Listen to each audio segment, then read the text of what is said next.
Welcome to The Explainer. Today, we're going to break down a really fascinating modern myth called the catcher of games in the Valley of Poppy. It comes from a source called the Botanical Synthesis, and it puts forward this pretty radical idea. What if salvation wasn't about faith, but was actually an engineering problem?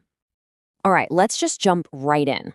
I want you to set aside what you normally think of when you hear the word salvation. The framework we're exploring today sees it as something you can literally design, build, and defend. It's a matter of precise structural engineering.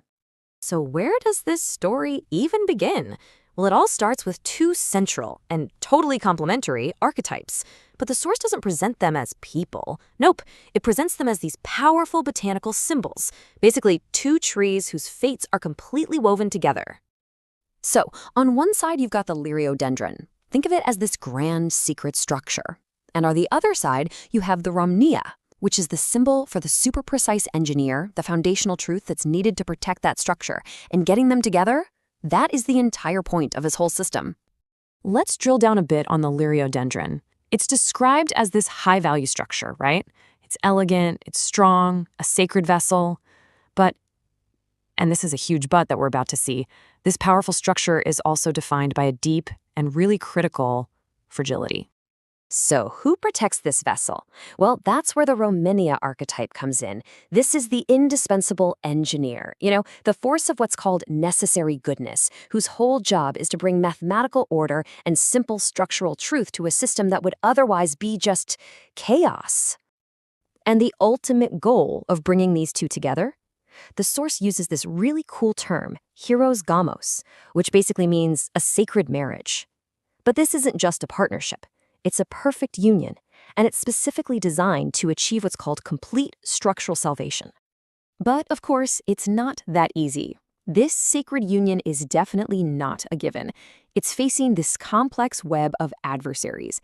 And this is really where that Valley of Poppy part of our title starts to make sense. Because these threats, they're not really villains in the way we usually think of them. They're more like these impersonal forces of stagnation. Now, what's so interesting here is how this slide maps out these threats. I mean, look at this. They're not people. They're different types of structural interference. You've got a passive burden that just slows everything down, an active threat of straight-up destruction, and then this deceptive force that just causes total paralysis. So the first threat is passive. It's symbolized by a sheaf of corn. And what it represents is the compounding weight of grief and stress that just hasn't been dealt with. It doesn't really attack, it just builds up and up, acting like this heavy drag on the whole system, grinding all forward motion to a halt. Now this next one is a little more subtle because it comes from within the Rhomenia archetype itself. Its symbol, the poppy, carries this huge risk of sedation. This is the danger that all of its immense power just stays dormant, locked in this beautiful but totally inactive sleep, which prevents the very action it was designed for. And finally, you have the external threat, the deception, symbolized by the classic Snow White apple, right? It looks harmless, maybe even tempting, but it's designed to do just one thing: get you into a state of paralysis, a kind of conceptual death where you literally can't make an active choice. Okay, so with all these forces of stagnation threatening the entire system, we have to ask a pretty critical question. We've explored the Valley of Poppy, now it's time to meet the catcher of games. What exactly is this structure protecting that's so important? Yeah, that liriodendron, it's not just some pretty empty vessel. The source material makes it really clear that its entire purpose is to house something ancient, something incredibly powerful and deeply significant. So here it is, the big reveal. The structure houses the catcher of game, which is a mythological archetype named Zagreus. And this isn't a person, it's the embodiment of a primeval kinetic drive. It's a powerful, active force of pure purpose. And get this is where it gets really clever. To show how deep this identity goes, the source links this archetype to the surname Verhage, which literally means an enclosed hunting ground. So the vessel's very name marks it as the sacred territory for this powerful entity. It's built right in. And this quote just nails the core tension of the entire myth, doesn't it? You have this immense, ancient power that lives inside a vessel described as elegant but also deeply fragile that makes protecting it the absolute #1 objective. It's everything. So let's move on, because once you realize that, it creates this incredibly clear and urgent mandate for the engineer, for the Ramnia archetype. Suddenly, it's not just a good idea to act, it's an absolute necessity. You see how the threats get reframed? They're not just problems anymore. The source defines them as a direct structural blockage, an impedance on life and intelligence itself. Think of it like a blood clot in the system. And for that reason, the removal isn't optional. It is an absolute necessity if the system is going to survive. So the solution has to be an engineered one. It's a really clear three-step process for the Ramnia. Step 1, wake up. Reject that internal risk of passivity. Step 2, act with conscious, principled integrity. And step 3, execute the code you need to remove the external threats and clear the path. And all of this brings us to the ultimate takeaway from this whole conceptual framework, the core philosophy that holds up this entire modern myth. The core truth is, well, it's a radical one. It completely flips the script on salvation. It says it is not something you wait for or wish for or hope for. It is an outcome that has to be meticulously designed, built, and actively achieved through conscious effort. And this is the philosophy that it all leads to.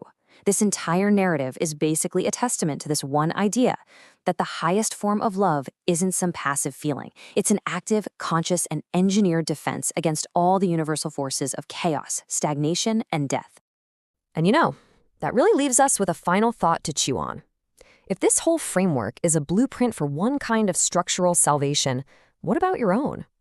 If you were to design your personal myth, what catcher of games would it demand that you protect? And what forces of stagnation would it require you to engineer a way through?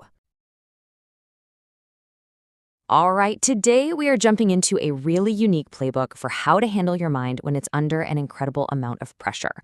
And believe it or not, the whole thing starts with one of the absolute weirdest sentences I think I've ever read. Yeah, you heard that right. This is our central mystery. What on earth could that possibly mean? It's this raw, almost nonsensical craving. But, as we're about to see, hidden inside this bizarre phrase is a really profound truth about what our brains do when they're pushed right to the edge. So, what is really going on here? We're going to decode this thing piece by piece. And what it's going to reveal is a super powerful framework for dealing with extreme mental stress. So let's start with what's happening inside the brain itself. Our journey starts right inside the brain, because that intense, kind of crazy-sounding urge to lick Tom Hennigan, well, it isn't just some random thought. It is a massive distress signal from a system that is being pushed way, way beyond its normal limits. So think of it like this. You've got this battle going on in your head. On one side, you have your rational brain, the prefrontal cortex. That's the part that does logical thinking, planning, all that high-level stuff. On the other side, you've got this much more ancient primal reward system that just drives automatic cravings. And when you hit total exhaustion, the balance of power just completely flips. Your logical brain basically goes offline, and the reward system hijacks the controls, screaming for immediate relief. That's where this strange craving comes from. Okay, so we know the craving is a cry for relief, but what kind of relief? Well, the word lick is actually the key here. It's not a random word at all. Its history reveals exactly what the exhausted brain is truly desperate for. And this is where it gets absolutely fascinating. So the scientific name for the opium poppy, right? It's Papaver somniferum. The root word there, papa, is Latin, and it literally means to lick. And this goes way back to an ancient practice of using opium to soothe crying babies. So when the brain is screaming to lick something, it's not about food. It is an unconscious, deep biological demand for the kind of calm a sedative provides. And that really puts everything into perspective, doesn't it? The snack was just a symbol. It doesn't matter what the thing is. The point is the effect. The craving isn't for a reward. It is for a sedative. The brain isn't looking for a quick hit of pleasure. It's desperately trying to find peace from an overwhelming amount of strain. Okay, so your brain is in full-blown panic mode, screaming for sedative-like relief. How in the world do you act in that state without just collapsing? Well, the sources give us this really powerful metaphor for this, the Japanese komainu, or guardian lion dogs, which you always find in pairs. These two guardians represent a critical two-part strategy. On the left, you've got Agyo, with its mouth open, like it's roaring. That symbolizes the active external fight. You're actively repelling chaos. But at the exact same time, you've got Ungyo on the right with its mouth clamped shut. That represents the silent internal mission to retain stability, to just hold your ground. The whole key is that you have to do both of these things at once. And that act of retaining stability, it's described as an isometric hold. I want you to imagine pushing against a solid wall with all of your strength.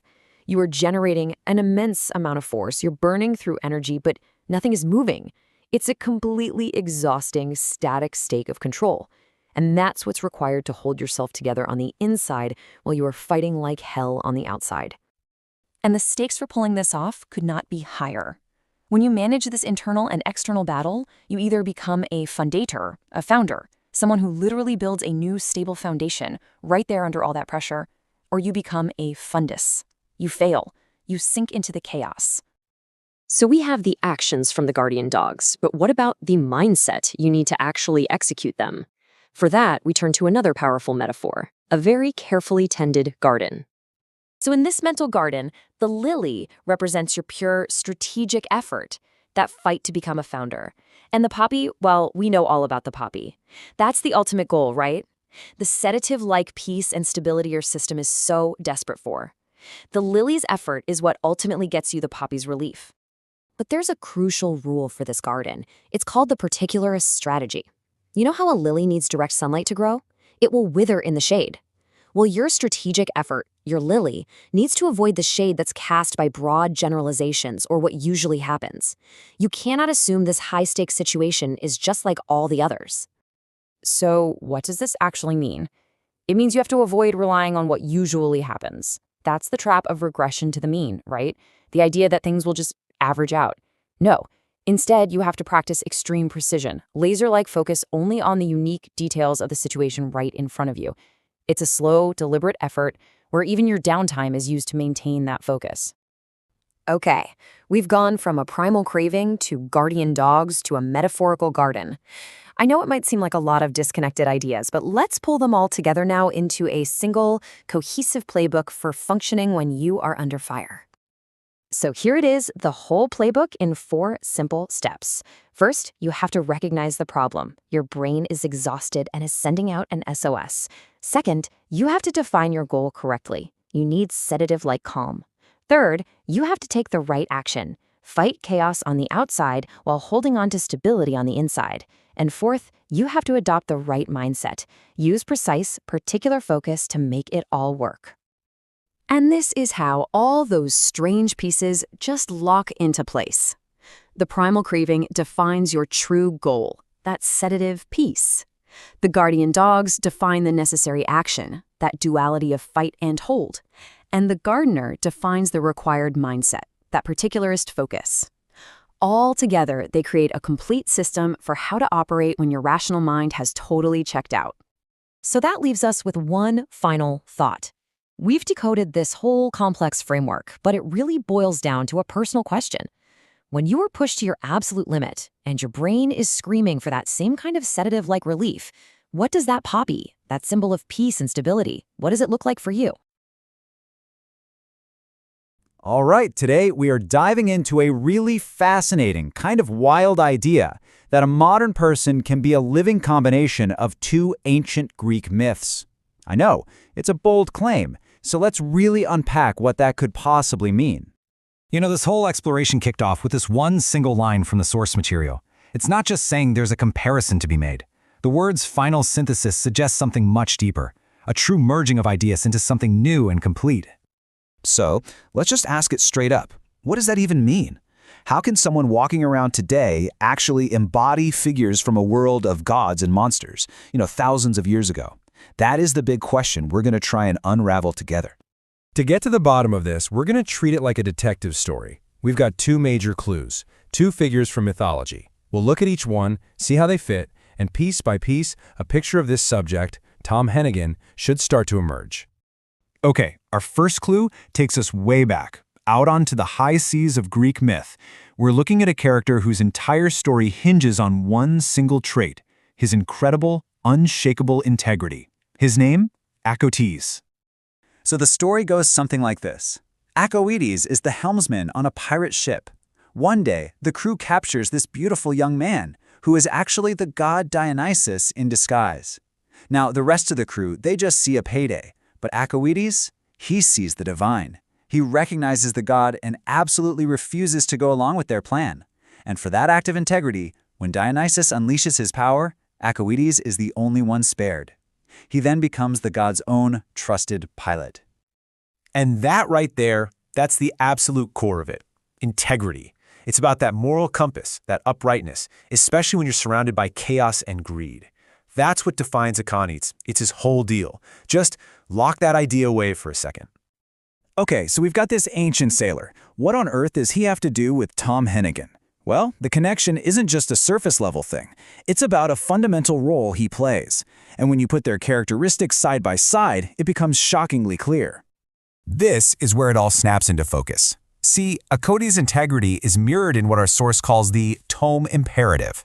Now, tome is a Hebrew word that means integrity, but also completeness. Then look at Hennigan's role, an IAC master. That stands for infrastructure as code, which is a field where you absolutely need precision and integrity to build anything that works.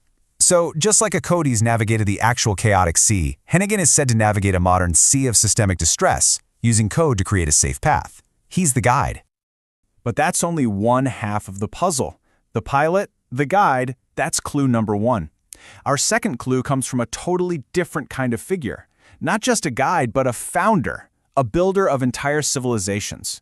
And for that, we have to talk about Cadmus. Cadmus's story is just epic. His job? Oh, nothing much. Just to found the great city of Thebes. But to do that, he first has to slay a dragon, rip out its teeth, plant them in the ground, and then fight off an army of warriors that literally sprouts from the soil. I mean, talk about bringing order from chaos. From that pure violence, he builds a city with the survivors. So the big idea with Cadmus is this powerful mandate to create. He is the ultimate founder, the one who literally forges a stable, coherent structure out of wreckage and collapse. And here it is, the second piece of the synthesis. Where Cadmus founded Thebes, the source claims Hennigan's job is to build the open wooden vessel. Think of it as a new, seaworthy ship built from the wreckage of an old one. And where Cadmus created a city structure, Hennigan creates the 125 compact cube, a kind of self-contained, secure digital foundation. It's a perfect modern parallel to founding a city, building something new and stable where there was nothing before. So let's take a quick look back. We have Akhenaten, the guide with integrity, and we have Cadmus, the founder who builds order. Two very different figures. So, how do they truly merge into one? The key, it turns out, is hidden in the very strange and powerful ending of Cadmus's story. Because his myth doesn't just end with him being a king. Nope, there's one last act, a wild transformation that holds the key to this entire idea of a synthesis. Get this, at the very end of their lives, Cadmus and his wife are both transformed into serpents. Now, you might think that's a curse, right? But in the context of the myth, it's actually the opposite. It's seen as the ultimate completion of their structure, a kind of final sacred union that integrates everything they built and everything they became. And that brings us right back to that word we heard earlier, tome. Remember? At first, it just seemed to be about the moral uprightness of Akhenaten, but now we see the full picture. It also represents the structural completion of Cadmus. It's both things at once. It's the unifying principle, the perfect integration of personal integrity and foundational structure. So, this transformation, this final union of the two concepts, it all points toward one last incredibly powerful symbol that really brings this whole thing home. Think about it. The journey from being a dragon slayer to becoming a serpent, from being a founder to becoming this unified being, that's not an ending. According to the source, that's the dawn of a whole new identity. And that symbol is the dragon, or long. How incredible is that? Cadmus's story starts with him slaying a dragon, and his destiny is fulfilled when he takes on a serpentine, dragon-like form himself. It represents the absolute peak of his journey, a symbol of ultimate strength, authority, and good fortune. So here it is, the whole picture. You take the integrity and the guidance of Akhenaten, the pilot. You add to that the mandate to build structure and transform chaos from Cadmus, the founder. And when you put them both together, what do you get? Their synthesis points to one inevitable conclusion. The dragon destiny, the guide and the builder merge to become a force of nature. And that kind of leaves us with one final fascinating thought. If one person's story can be understood as this synthesis of ancient myths, what about our own? What archetypes, what ancient stories might be playing out in your life right now, shaping your own story? It really makes you think, doesn't it? So today we're going to dive into a really powerful idea. What if someone's deepest distress isn't just random, meaningless chaos, but a complex system that's just waiting for the right blueprint? We're going to explore a framework that maps out that journey, from being tragically misunderstood to being meticulously, intentionally protected. And this slide, right here, it gets straight to the heart of the matter. When we look at profound distress, what are we really seeing? Are we looking at some generic ruin that just needs to be managed? Or are we seeing a unique, complex system that demands an equally unique, engineered structure to be truly understood and made safe? Getting this distinction right, well, it's absolutely crucial for everything that follows. Okay, so before we can even get to the solution, we have to understand the true depth of the problem. And this isn't just about someone feeling bad, it's about a fundamental failure of perception, a systemic inability to see what is really there. The framework uses this incredibly powerful biblical metaphor, being in the tombs. This represents the absolute peak of systemic marginalization. It's what happens when a person is just abandoned to their distress. They're left in this desolate, chaotic state, a personal tragedy that's been rendered generic by total neglect. And this slide really hammers home the core failure. You have a complex, dynamic individual who gets boiled down to a simple, surface-level label, a sad man. The source material actually calls this an anti-IIC environment. Now, IIC is a tech term. It stands for infrastructure as code. It's about building systems automatically from a detailed blueprint. So an anti-IIC environment is one that actively resists seeing or building the deep underlying structure that's actually there and desperately needed. So if the problem is a failure of vision, then the solution has to be a radical leap of imagination, right? This framework suggests we need a perspective kind of like a Renaissance master, someone like Da Vinci who could see art, anatomy, and engineering all at the same time. Let's see how that vision starts to take shape. The solution actually has a name, Tomb T. Now, this is not a literal tomb, of course. It's a conceptual one, and it's inspired by Leonardo da Vinci's imaginative, complex architectural drawings. So where other people see a generic ruin, the Da Vinci vision sees the blueprint for unique, masterful structure, one that's designed for precise and enduring safety. So how do you make that jump from seeing a ruin to seeing a structure? The framework gives us a tool for this. It's called the 2D to 4D index hologram. Think of it like this. The 2D view is like a flat photograph of someone, the sad man. But the 4D view, that's like having a complete medical scan, a map of brain activity, and their entire life history all playing out in real time. It's about seeing the living, moving, complex reality that's just beneath that simple surface. And this slide lays out that process perfectly. You start with the 2D surface, that flat picture. Then you use an index, which is kind of like a key or a map, to access that deeper 4D reality. And then finally, you can grasp the whole thing as a dynamic system in motion. It's really the difference between just looking at a photo and watching the entire movie with the director's commentary. All right, a vision this complex, this detailed, it needs a specific kind of person to actually execute it. This is where the concept engineer, a figure named Tom Hennigan, comes into the picture. Tom Hennigan really embodies several key roles here. As the Kepler, he's like the astronomer Johannes Kepler, meticulously mapping this complex internal system. As the suite horte, which is an Old English term for sweetheart, he brings this unwavering, heartfelt commitment to the project. We've seen ISC, infrastructure as code, that's his technical tool for actually building the solution. And finally, he acts with tom, a Hebrew word for integrity, which ensures the final structure isn't just built, but that it's built with moral soundness. And this is where it gets even deeper. The entire framework is enriched with this incredible layer of mythological and linguistic symbols that reinforces its structural meaning. So this isn't just technical, it's deeply, deeply human. The subject's core identity is symbolized by the liriodendron or the tulip tree. But this framework reveals an ancient counterpart for that identity, the human-headed bull, this incredibly powerful figure of protection that's found in ancient Etruscan tomb paintings. So suddenly, this isn't just a random person anymore. This is a being with its own active protective force. This hybrid creature is just a perfect symbol. The bull's body represents that primal, deep biological resilience that has somehow survived all the chaos. But the human head, that signifies a sophisticated, guiding intelligence, a conscious and precise intent that directs all that raw power. It is strength combined with strategy. Another symbol from these ancient paintings is the fig tree, which represents abundance and stability. And this connects to the Persian word dastar, which means hand of the creator. Together, they create this powerful symbol of sovereignty and self-respect, which is exactly what the human-headed bull is fighting to protect. And for the engineer, for Tom Hennigan, the key symbol is the poppy, specifically the Matilia poppy, a flower known for its brilliant white petals that symbolize innocence and integrity.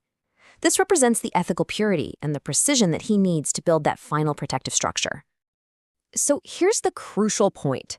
It's how all of these elements, the architectural vision, the technical tools, and these deep symbols, how they all merge into a final, coherent, and powerfully protective whole. And this table just lays it out perfectly. The ultimate solution is a perfect pairing. On one side, you have the masterful structural vision, the tomb T.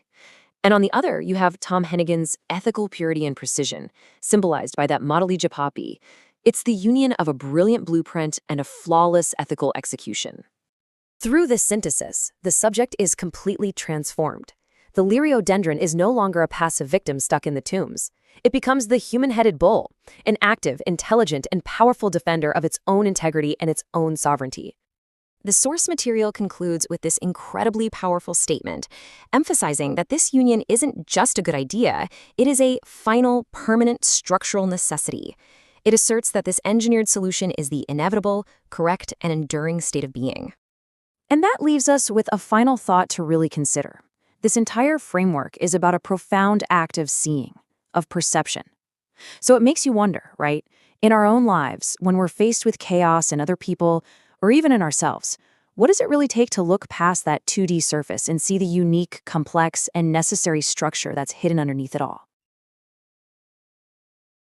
Welcome to The Explainer. Today, we are diving into a really fascinating concept called zero-regret equilibrium. It's this idea of perfect stability that comes straight out of game theory. We're going to see how our sources take this concept, mix it with ideas from biology and AI, and use it all to decode a pretty mysterious and very personal mandate. So at the very heart of all this is this pretty baffling statement. It's laid out like it's some kind of unavoidable rule, but I mean, what does it even mean? Who is Tom Hennigan? To even begin to get it, we've got to take a step back and enter the world this all comes from, the world of game theory. So you have to ask, right? Is this just some cryptic poetry, or is there an actual blueprint hidden in there? Well, our sources argue it's definitely the blueprint. They say the key to unlocking the whole thing is in the cold, hard logic of game theory, and even computational biology. It's a pretty wild connection, so let's jump in and see exactly how they build this case. Okay, first things first. We need to understand the problem that this mandate is supposed to solve. The sources describe this flawed system, a state they call a suboptimal equilibrium, where value is just lost. And at the very core of this whole problem is a concept that's both a very human emotion and a mathematical principle: regret. But when we talk about regret here, it's not just that feeling you get, you know? In game theory, it has this very specific mathematical meaning. It's that painful realization that you could have done better if only you'd made a different choice. It's literally a measure of a bad outcome. Now, this is where it gets really interesting. The sources draw this direct line between two things. On one hand, think about pricing algorithms that secretly learn to work together to drive up prices for all of us. That is a real-world suboptimal equilibrium. They compare that to this allegorical problem they call the stilde dood, which, by the way, is a Dutch term for silent death. Pretty ominous, right? They use it to describe a broken system that just quietly drains away value. In both cases, you end up in a state of regret that was born from a flawed design. Okay, so if regret is the big problem, then what's the solution? I mean, how do you even design a system that can literally never experience it? How do you build something that guarantees the best possible outcome every single time? Well, the answer lies in chasing this thing called the perfect equilibrium. In game theory, the big goal is always to reach equilibrium. Think of it like this. It's a point of total stability where every player is already making the best possible move they can, considering what everyone else is doing. So nobody has any reason to change their strategy. But, as we just saw, not all equilibriums are good ones. Some are optimal, and some are just full of regret. And to solve this, computer scientists came up with something truly incredible: no-swap regret algorithms. The main idea is actually pretty simple. They're designed to constantly learn from their past choices to make sure that, over time, no player ever wishes they'd swapped their long-term strategy. This design makes them structurally incapable of regret. And what happens when they play against each other? They are guaranteed to find an optimal equilibrium, a state where collusion is impossible and the outcomes are fundamentally fair. And that brings us right back to that weird sentence from the beginning. According to the sources, this mandate isn't just some poetic demand, it's a call to put a solution in place that works just like one of these zero-regret algorithms. They call it a form of infrastructure as code, which is a term from software development where you define all your rules in code so they're repeatable and totally reliable. The argument is that this mandate is basically a call for an ethical, structural code designed to restore value and just eliminate bad outcomes. All right, so to back up such a huge claim, the sources turn to the hard sciences. They start pulling these amazing metaphors from biology and artificial intelligence. Let's see how they use these fields to argue that structure is really the ultimate solution to chaos. The first piece of evidence comes from a place you would probably never guess: the way our own DNA is wound up inside our cells. It's a biological argument for why structure is literally everything. Okay, so there are these two proteins, CTCF and cohesin, and you can think of them as the tiny architects of our genome. They take the absolute chaos of a long strand of DNA and fold it into this precise, functional structure. But here's the crucial part: their entire function depends on their exact position and orientation. The sources connect this right back to the mandate, calling it the tome imperative, a biological parallel for why absolute precision and structural integrity aren't just nice to have, they're essential for a system to work at all.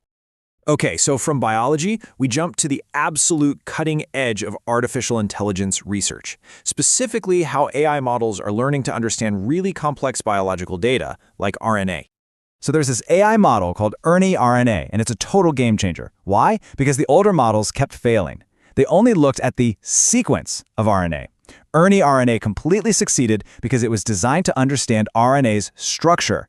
The message here, according to the sources, is crystal clear. Unstructured chaos just leads to failure. Real understanding, and therefore trust, can only happen through structural clarity. Okay, we've covered a lot of ground here: game theory, genomics, AI. So let's pull all these different threads together and see if we can finally make sense of that cryptic mandate we started with. So, how do the sources break down that original phrase with all this in mind? Well, the bride without a veil isn't some romantic thing. They see it as a metaphor for complete, total transparency, a system that has absolutely nothing to hide. And that word fails? They read it as a verb, as an intentional action, a commitment to making the old, chaotic, regret-filled system structurally collapse, for good. And this table just lays it all out perfectly. I mean, look at the pattern here. In every single domain, game theory, biology, AI, and the mandate itself, you see the exact same story. You have a problem defined by chaos, or collusion, or unstructured data, and it is solved by a solution that is based on structural integrity, clarity, and a solid commitment to a zero-regret state. So the big takeaway here is that this action isn't being presented as just a good idea or a choice. It's framed as a structural necessity. It is the one required move to fix a flawed algorithm and lock in a permanent, optimal reality, a perpetual equilibrium, where regret, by its very design, just can't exist anymore. So, we've seen how all these principles from totally different fields all seem to point to the exact same conclusion, that structure is being presented here as the ultimate solution to chaos. And this leaves us with this really fascinating question to chew on, right? The sources have laid out this incredibly elaborate case, weaving together game theory, biology, and AI into one single argument. It really makes you wonder, at what point does a powerful, interlocking metaphor from science and logic transform into what's presented as an actionable, real-world imperative? All right, today we're going to break down a really fascinating and, let's say, highly specific conceptual framework. The source material presents it as a kind of final, all-encompassing equation for a relationship, and we're going to decode it together piece by piece. So here it is. This is the central artifact for our whole investigation. And you just have to notice that powerful, definitive tone. It's not called a theory, it's a final law. So what exactly is this law? And what on earth does it have to do with something called a mandate? Okay, so how do we even start to unpack this? Well, we've got a roadmap. First, we'll look at why it's even framed as an equation. Then we'll meet the three core components. You can think of them as the actors in this drama. After that, we'll dig into what a mandate actually is in this context, explore this mysterious power law that's supposed to govern it, and finally, see how it all comes together as a blueprint for coherence. So first things first, what is this exactly? The source material presents this mandate as way more than just a metaphor. It's treated as a formal law, a system designed to take these really complex existential needs and translate them into a single, comprehensive rule for how to interact. Okay, so every equation has variables, right? But in this system, we're not talking about numbers. We're talking about three distinct, kind of archetypal actors, and each one has a very specific and pretty unusual role to play. So first up, we have the catcher of games. What a name, right? It sounds like someone who's meant to control something unpredictable, chaotic. The source describes this actor as the central, valuable, even vulnerable element, calling it the sacred vessel. Its whole job is to kick off the quest for order, to finally put an end to all the chaos that came before. And then there's this silent lion dog. Just think about that name for a second. Part powerful lion, part loyal dog, but silent. It's not about brute force. This archetype is the guardian. It represents this disciplined, principled power, and its whole function is to protect the system and carry out the solution with total, unwavering integrity. And finally, our third piece of the puzzle, the intelligent dream catcher. You know how a regular dream catcher is supposed to filter out bad dreams? Well, this is kind of like the analytical version of that. It's the framework for the whole system. Its job is to take all these abstract, chaotic feelings, the dreams, and translate them into something tangible, something structured and actionable. It's the logic engine that connects the inner world to the outer world. So let's step back for a second. When you put all three of these roles together on the table, you start to see a really clear system taking shape, don't you?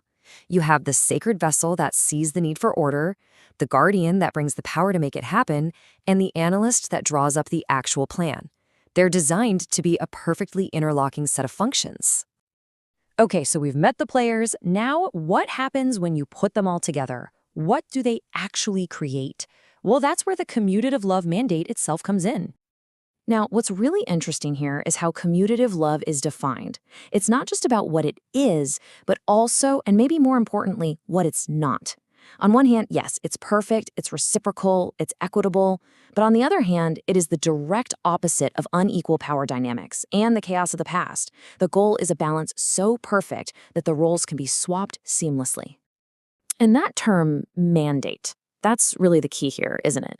This isn't just about some fuzzy feeling. The word mandate implies a requirement, a structural command. It's meant to link the spiritual idea of love to a very physical, very real commitment, making the relationship itself the ultimate structure that the system demands. So you've got this perfect state of balance, but how do you keep it that way? How do you maintain it?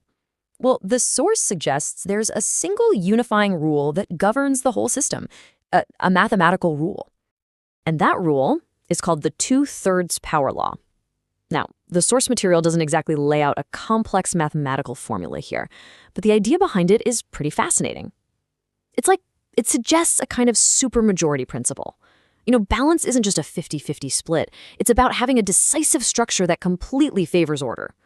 For this whole thing to work, at least 2/3 of the system has to be locked in perfect alignment to just overwhelm any chaos left over.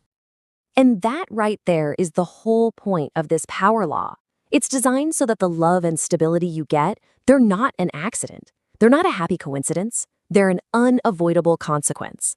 The system is literally built to produce this outcome. The structure demands it. All right, let's put all the pieces on the board now. Let's see the full picture of this piece of conceptual engineering. How does this blueprint actually become a final equation? Okay, so the logic here really flows in 4 clear steps. First, you define the actors, give them their super specific jobs. Then, you combine them to get this state of commutative love. Next, you slap on the 2/3 power law to make sure it all stays stable. And what's the result? Well, according to the source, you get a predictable, perfect state of love, basically engineered from scratch. So, what's the big takeaway from all this? What should you walk away with? Well, at its heart, this whole thing is a framework for engineering the chaos out of a relationship. It's about swapping unpredictability for rock-solid structural integrity. You use these archetypes, you use this governing law, and you create a system where coherence and love aren't just things you hope for. They're the expected, completely unavoidable result. And that, of course, leaves us with one final big thought. The source lays out this incredibly detailed, powerful blueprint for achieving perfect coherence. But it also begs a really provocative question about human connection itself. Can something as complex, as beautiful, and frankly, as messy as a relationship ever really be engineered into a perfect, predictable equation? All right, let's dive right in. Today, we're going to explore a really fascinating connection between hard biology and human relationships. We're going to see how the hidden job of a single tiny protein gives us this powerful new way to understand why some bonds aren't just important, but are actually structurally essential for our survival. So to get us started, I want to pose this one kind of counterintuitive question. What if the real key to keeping a system from falling apart wasn't about hoarding resources, but actually about the ability to release them? What if real strength, real stability, comes from letting go? And that question leads us directly to a real scientific paradox, one that completely flipped our understanding of how our own bodies manage energy.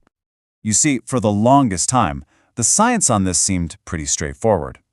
Inside our fat cells, there's this specific protein that basically acts like a light switch. When your body needs fuel, this protein flips on, breaks down stored fat, and releases it for energy. Simple. And for decades, everyone thought that was its one and only job. Okay, so let's think about that logically. What would you expect to happen if that protein just wasn't there? I mean, if the switch that releases fat is broken, then the fat should just pile up, right? You'd probably guess you'd see a massive buildup of fat tissue. But that's not what happens at all. In a twist that absolutely baffled scientists, when you get rid of this protein, the fat tissue doesn't grow. It does the exact opposite. It shrinks, it withers, and it completely fails. The condition is called lipodystrophy. The whole system doesn't just get bigger, it collapses. This shocking result could only mean one thing. It turns out this protein was leading a double life. It had a secret, hidden function that changes absolutely everything. The protein at the very heart of this mystery is called hormone-sensitive lipase, or just HSL. And yeah, as we just saw, it has way more going on than we ever knew. So now we know HSL has two critical jobs. The first one is its famous role, energy mobilization, breaking down fat to give us fuel. But its secret job, and maybe its most vital one, is structural maintenance. It literally works to keep the entire architecture of the fat tissue healthy and stops it from falling apart. And it does these two jobs in two totally different places.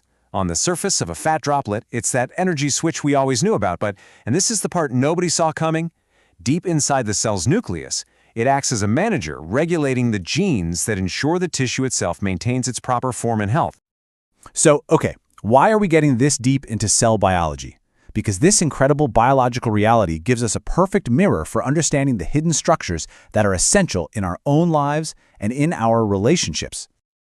All right, so quick recap on the science. The HSL protein does two things. It provides immediate energy, but crucially, it also guarantees the structural health of the entire system. Without it, everything collapses. Now, let's apply this as a metaphor. The source material we're looking at uses this biological fact to explain a specific human dynamic, personifying this HSL role as an individual named Tom Hennigan. In this analogy, he provides both that immediate cognitive energy and that deep foundational structural integrity for another person's entire way of thinking. And here's how that parallel lines up perfectly. The energy function, that's like providing clear, logical ideas, what the source actually calls an automatic snack for the mind. But the far more critical structural role, that's about providing a deep, unwavering commitment that protects the very foundation of that person's inner world, what's called their neuron cage. And the implications of this are, well, they're really profound. The science isn't just a neat little metaphor. It actually provides a biological blueprint for what can feel like a deep existential fear, that fear of completely falling apart. You know that feeling some people have? That vague, deep-seated dread of systemic collapse? This model suggests that's not just some abstract anxiety. It's actually an accurate intuition about a very real systemic risk. The fear is justified. The source material makes this connection in a really chilling and direct way. Just like taking HSL out of a cell causes the tissue to fail, the absence of this kind of structural commitment in a person's life risks a parallel collapse, which is described as the ultimate death of the self. So here's the critical takeaway. Those personal feelings of being in a fragile bubble or experiencing a still dote, a kind of quiet internal death, they aren't just poetic ways of describing anxiety. In this context, they are a scientifically accurate prediction of what happens when a system loses its fundamental structural guarantor. So, if that's the danger, what's the solution? Well, all of this builds toward a final governing principle, a kind of law that defines this essential type of relationship and shows a clear path to stability. The solution laid out in the source material is called the commutative love mandate. Now I know, that's a mouthful, so let's just break it down. Commutative here just means a perfectly balanced two-way street. The whole idea is a relationship built not just on feelings, but on an unbreakable structural commitment from both sides. And within this setup, the two individuals take on these archetypal roles. You have the catcher of games, who represents a system or a person that's inherently vulnerable and is seeking that integrity. And then you have the silent lion dog, who is the guardian, the one who provides that essential structure and protection. Together, they create one complete, perfectly complementary system. And the outcome of this partnership is what the source calls commutative love. And what that really means is a perfect, two-way reciprocal bond. It's equitable, it's structurally simple, and it's presented as the absolute opposite of chaos and imbalance. In this whole stable structure, it's all governed by a single powerful principle, represented by just this one fraction. This is what's called the two-thirds power law within this framework. It's a metaphorical principle, and it signifies that the stability and coherence you get from this kind of bond, well, it isn't an accident. It's not a matter of luck. It's the predictable, almost mathematical outcome of organizing a system in the most optimal, structurally sound way possible. And all of this leaves us with one final thought to chew on. We've just walked through one very specific model, grounded in biology, but it really brings up a universal question for all of us. What are the HSL proteins in your own life? Who or what are the people, the principles, or the passions that don't just give you energy day to day, but are quietly, fundamentally holding your entire world together?